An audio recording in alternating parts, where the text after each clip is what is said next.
Hello అండి. Welcome to another vlog. ఈరోజు మేము మౌంట్ నోకోగిరి అనే ఒక ప్లేస్‌కి వెళ్తున్నాము.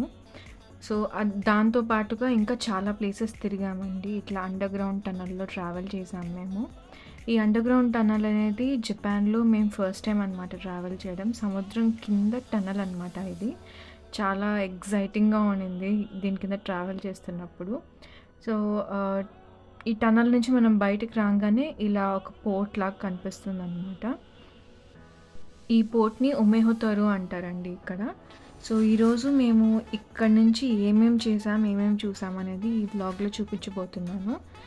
సో, మనం పైకెళ్ళంగానే ఇక్కడ నుంచి మొత్తం ఫుల్ వ్యూ కనిపిస్తుంది. నేను మీకు చెప్తాను ఇక్కడ ఏమేం జరుగుతుందనేది. సో, ఫస్ట్ ఫ్లోర్‌కి వెళ్ళంగానే ఇక్కడ ఫుడ్ కోర్ట్ ఉంటుందండి బేసిక్‌లీ. మనం ఏమైనా తినడానికి కానీ, రిఫ్రెష్‌మెంట్స్‌కి కానీ ఇక్కడ ప్లేస్ ఉంటుందనమాట. చాలా మంచి వ్యూ. చుట్టూరా ఇది సముద్రమే కనిపిస్తుంది మనకి పోర్ట్‌న. కాకపోతే ఒక సైడ్ మనకి బ్రిడ్జ్ కనిపిస్తుంది. ఇక్కడ చూసారంటే మనకి బ్రిడ్జ్ కనిపిస్తుంది కదా! సో, ఇలా ఒక సైడ్ మనకి బ్రిడ్జ్ కనిపిస్తుంది. ఇంకొక సైడ్ కంప్లీట్ వాటర్ ఉంటుంది. ఎందుకంటే అది అండర్‌గ్రౌండ్ ప్యాసేజ్ కాబట్టి. చాలా అసలు ఈ వ్యూ అనేది చాలా బావుంటుంది. నేను ఎప్పటినుంచో ప్లాన్ చేస్తున్నాను ఇక్కడ రావడానికి. బట్ ఎప్పుడు కుదరలేదు. సో, ఈరోజు ఆ మౌంటైన్‌కి ఇదే రూట్‌లో వెళ్ళాలి కాబట్టి మీకు ఇది వ్లాగ్ చేసి చూపిద్దామని చెప్పి ఇలా నేను రికార్డ్ చేశాను. సో, అటు సైడ్ మనకి బ్రిడ్జ్ ఉంది కదా! దీని ఆపోజిట్ సైడ్ నేను మీకు ఇప్పుడు చూపిస్తాను చూడండి. సో, ఇక్కడ చూసారంటే మీకు దాని ఆపోజిట్ సైడ్‌లో మీకు బ్రిడ్జ్ కనిపించదు. ఎందుకంటే ఇంతకుముందు చెప్పినట్టు ఇది అండర్‌గ్రౌండ్ ప్యాసేజ్ అనమాట. నాకైతే చాలా బాగా నచ్చింది. అండ్ ఇది అప్రాక్సిమేట్లీ టోక్యో నుంచి రావడానికి జస్ట్ ఒక 1 అవర్ కూడా ఉండదండి డ్రైవ్. బట్ చాలా రిఫ్రెషింగ్‌గా ఉంటుందన్నమాట. చుట్టూరా సముద్రం మధ్యలో ఒక ఐలాండ్‌లో ఉన్న ఫీలింగ్ కనిపిస్తుంది. సో, ఇక్కడ నుంచి మేము లంచ్ చేసేసుకొని బ్యాక్ టు మౌంటైన్‌కి వెళ్ళడానికి స్టార్ట్ అయిపోయాం మేము. ఈ బ్రిడ్జ్ క్రాస్ అవ్వంగానే నాకు అసలు చాలా ఆశ్చర్యం అనిపించింది. ఏంటంటే ఈ బ్రిడ్జ్ ఫుల్ కిందంతా ఎంతసేపు మనకు వాటర్ కనిపించింది. బ్రిడ్జ్ క్రాస్ అవ్వగానే ఫుల్ మొత్తం చెట్లు అనమాట, ఫారెస్ట్. సో, బేసిక్లీ ఇప్పుడు మనం వెళ్తుండే మౌంటైన్ చీబా అన్న లొకేషన్‌లో ఉందన్నమాట.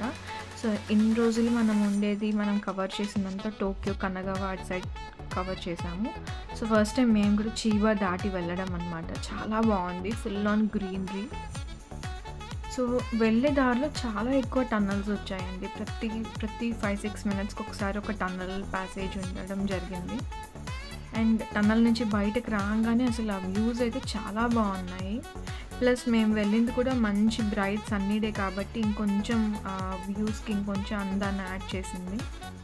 అండ్ మనం మౌంటైన్ దగ్గరకు వచ్చేసామండి. నేను ఇప్పుడు మీకు జూమ్ చేసి చూపిస్తాను. ఆ మౌంటైన్ పైన అసలు ఎంత షార్ప్ ఎడ్జెస్, అసలు ఏదో చెక్కినట్టుగా అనిపించింది అనమాట. ఎడ్జెస్ చాలా షార్ప్గా ఉన్నాయి. సో, ఈ మౌంటైన్ పైన వరకు కూడా మనం కార్లో వెళ్ళిపోవచ్చు. మేము ఆ మిస్టేక్ చేసాము, మాకు తెలీదనమాట. సో, పైకి గండోలలో మాత్రమే వెళ్ళాలి అని మేము అనుకున్నాము. బట్ అలా లేదండి. పైన సెకండ్ లెవెల్ వరకు మనం కార్లో వెళ్ళిపోవచ్చు. అక్కడి నుంచి పైనకి మనం స్టెప్స్ ఎక్కి వెళ్ళొచ్చు అనమాట బేసిక్లీ. సో, మనకి ఎవరైనా మీకు చెప్పకపోయినా కూడా పర్లేదు, మీరు పైన వరకు కార్లో వెళ్ళిపోవచ్చు. రెండు డిఫరెంట్ రూట్స్ ఉన్నాయి. గండోలలో వెళ్ళడానికి ఒక రూట్ ఉంది అండ్ కార్లో వెళ్ళడానికి ఒక రూట్ ఉంది. అది మాకు పైకి వెళ్ళిన తర్వాత తెలిసింది. సో, మేము గండోలో వెళ్ళడానికి టికెట్స్ తీసుకుంటున్నాం ఇక్కడ.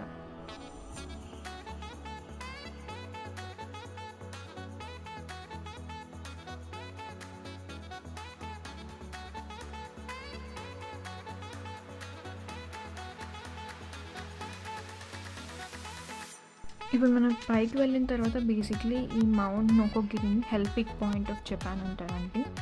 మాకు అసలు అర్థం కాలేదు దాన్ని హెల్ పీక్ అని ఎందుకు అంటారు అనేది. ఆ పైకి వెళ్ళిన తర్వాత ఆ వ్యూ చూడంగానే మీకే అర్థమవుతుంది. So, this is the view మేమున్న కేబుల్ కార్ నుంచి.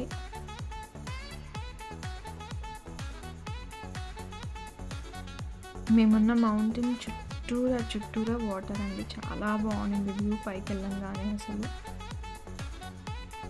అండ్ మీకు కావాలంటే ఈ మౌంటైన్‌కి మనం క్రూజ్‌లో కూడా రావచ్చు. బేసిక్లీ నాకు ఆ క్రూజ్ డీటెయిల్స్ తెలీదు. ఎందుకంటే మేము ఆ ఆప్షన్ చూడలేదు. మేము కార్లో వచ్చి అక్కడి నుంచి మేము గండోలా తీసుకున్నాం. సో, కార్ రూట్ కానీ గండోలా రూట్ కానీ మాకు ఐడియా ఉంది. క్రూజ్ డీటెయిల్స్ కావాలంటే కమెంట్స్ చేయండి. నేను సెర్చ్ చేసి నేను మీకు అప్డేట్ చేస్తాను. ఇక్కడ నుంచి హైకింగ్ స్టార్ట్ అవుతుందండి. హైకింగ్ అనేది టోటల్ 2 లెవెల్స్‌లో ఉంటుంది. ఇంతకుముందు చెప్పినట్టు ఫస్ట్ లెవెల్ పైన వరకు మనం కార్‌లో వెళ్ళిపోవచ్చు అనమాట. అక్కడి నుంచి మళ్ళీ మనం టికెట్ తీసుకొని సెకండ్ లెవెల్‌కి వెళ్ళాలి ఆ పీక్ పాయింట్ దగ్గరికి.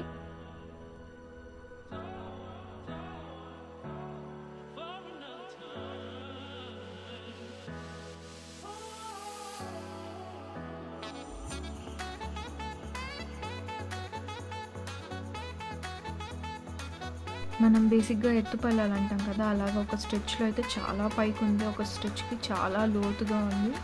పిల్లలతో వెళ్తున్నప్పుడు చాలా చాలా కేర్‌ఫుల్‌గా ఉండండి. చాలా వాన పడే టైంలో అయితే చాలా స్లిప్పరీగా కూడా ఉంది ఇక్కడ. బట్ ప్యూర్ ఆక్సిజన్ ఒక day full in this kind of forest చాలా వర్తీ కదండీ! ఇక్కడ నుంచి మనం టికెట్ తీసుకొని పైకెళ్ళాలి సెకండ్ లెవెల్‌లో. టికెట్ పర్ పర్సన్‌కి 700 yen అనమాట.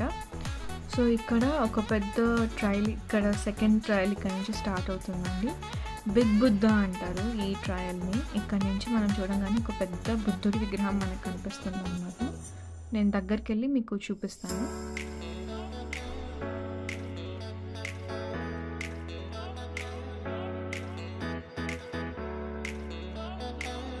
ఇదే అండి ఆ బిగ్ బుద్ధ విగ్రహం. నాకు చాలా బాగా నచ్చిందనమాట. ఏదో ఒక లోయ లోపల వచ్చినంత ఫీలింగ్ కనిపించింది. చాలా ప్రశాంతంగా ఉందనమాట. చుట్టూరా క్రౌడ్ ఎంతమంది ఉన్నా కూడా ఇక్కడ అసలు ఎంత ప్రశాంతంగా ఉందో. ఈ బిగ్ బుద్ధ ఆ కేవ్ పైన మనకు ఆ పీక్ పాయింట్ ఉంటుంది. సో, దీని మీద నడుచుకుంటూ మనం పైకి డెడ్ ఎండ్‌కి వెళ్ళాలన్నమాట. సో, ఇక్కడ 2 డిఫరెంట్ పాయింట్స్ ఉన్నాయండి. ఒక పాయింట్ నుంచి చూస్తే మనకు ఆ పీక్ పాయింట్ షేప్ కనిపిస్తుంది. సో, ఇది అనమాట ఆ ఆపోజిట్ లేన్ ఇది. సో, ఇక్కడ నుంచి చూసామంటే మనకు ఆ పీక్ పాయింట్ కనిపిస్తుంది. So, that is the peak point. చాలా అసలు బ్రెత్ టేకింగ్ వ్యూ అంటారు కదా! అలా ఉందన్నమాట మాకు. సో, ఇప్పుడు నడుచుకుంటూ మేము ఆ ఎండ్‌కి వెళ్ళాలి. ఇప్పుడు ఆ ఎండ్‌కి వెళ్ళి మీకు అక్కడి నుంచి వ్యూ ఎలా ఉంటుందో నేను మీకు చూపిస్తాను. This is it. మనం ఈ ఎండ్‌కి వచ్చిన తర్వాత వ్యూ ఇలా ఉంటుంది బేసిక్‌గా. నాకైతే అసలు ఫుల్ కళ్ళు తిరిగినట్టుగా అయిపోయింది ఈ కార్నర్‌కి వచ్చేటప్పటికి. బట్ ఈ పైనకి రావడం కూడా చాలా డిఫికల్ట్ అండి. మనకు ప్రాపర్ స్టోన్స్ కానీ స్టెప్స్ కానీ లేవు. ఒక్కసారి జారిపడ్డామంటే అసలు ఊడ్చుకోవడానికి కూడా డిఫరెంట్‌గా ఉంటుందన్నమాట. అలా ఉంటుంది. అండ్ మనం కిందకి వచ్చామంటే చుట్టూరా ఇంతకుముందు చెప్పినట్టు ఫుల్ మనకి సముద్రం కనిపిస్తుంది. అండ్ ఇంతకుముందు మనం వచ్చిన కార్ రూట్ కూడా కనిపిస్తుంది అనమాట. చుట్టూరా బే ఉంటుంది. సో, ఒక బీచ్ ఏరియాలో మనం వచ్చామన్నమాట కార్లో. సో, ఇది అయిపోయిన తర్వాత రిటర్న్‌లో ఇంకొక 2-3 బీచెస్ ఉన్నాయి ఇక్కడ సన్సెట్ పాయింట్స్. అది చూడడానికి వెళ్తున్నాను నేను ఇప్పుడు. ఆ మౌంటైన్ కింద ఉన్న బీచ్ అండి ఇది. సో, ఫస్ట్ బీచ్ రాగానే కొంచెం నాలో ఉన్న ఒక బీచ్ లవర్ కాస్త ఎక్సైట్ అయ్యి ఇక్కడ ఆపమని చెప్పాను నేను. ఇక్కడ ఎలా ఉంటుందో ఒకసారి చూద్దామని చెప్పి.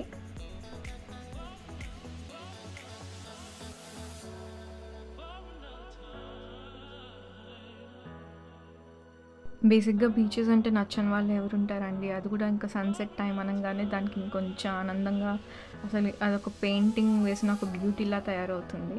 సో, ఈ ప్లేస్ చాలా బాగుంది. బట్ ఇది కాకుండా ఇంకా వైట్ శాండ్ బీచెస్ చాలా ఉన్నాయట. ఇప్పుడు మేము వచ్చింది black sand beach basically. So, ఇక్కడ నుంచి వైట్ శాండ్ బీచ్‌కి వెళ్ళడానికి ఒక చిన్న విలేజెస్‌లో నుంచి వెళ్ళాలన్నమాట. సో, అట్లనే టోక్యో దాటిన తర్వాత ఇక్కడ విలేజెస్ జపాన్ విలేజెస్ ఎలా ఉంటాయి ఏంటి నాకు చూడాలని ఒక ఎక్సైట్మెంట్‌గా అనిపించింది. సో, వెళ్ళే దారిలో మీకు ఎలా ఉంటుంది టోక్యో దాటిన తర్వాత చీబా సైడ్ బీచెస్ అన్నీ ఎలా ఉంటుంది నేను మీకు చూపిద్దాం అనుకున్నాను. So, let's go. సో, ఇక్కడ నుంచి కంట్రీ సైడ్ అంటాం కదా, విలేజ్ సైడ్ అది స్టార్ట్ అవుతుంది.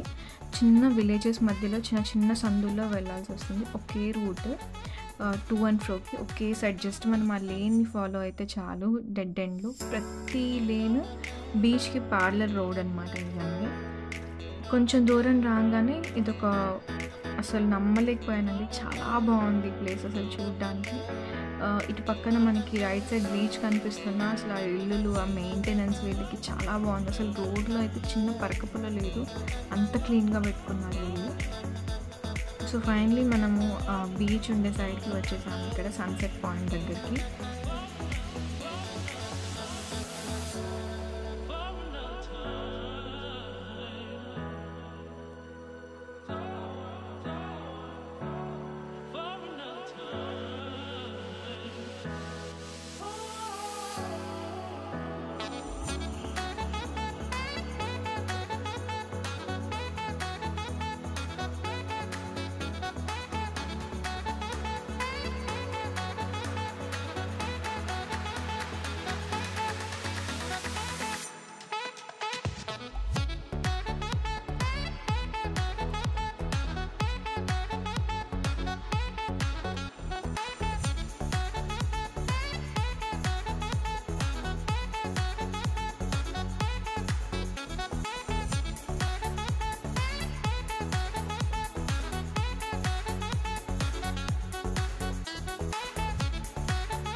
సో ఈ బీచ్‌కి ఒడ్డున మనకి మౌంట్ ఫూజీ కనిపిస్తుంది అని చెప్పారు.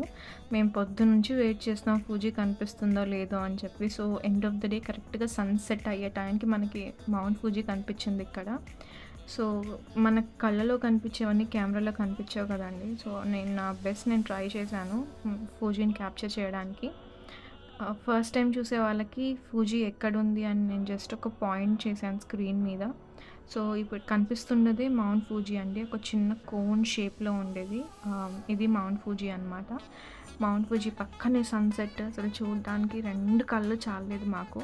So this is all about today's vlog అండి. నెక్స్ట్ వీడియోలో కలుస్తాను. అంతవరకు take care and I will see you next week. Bye.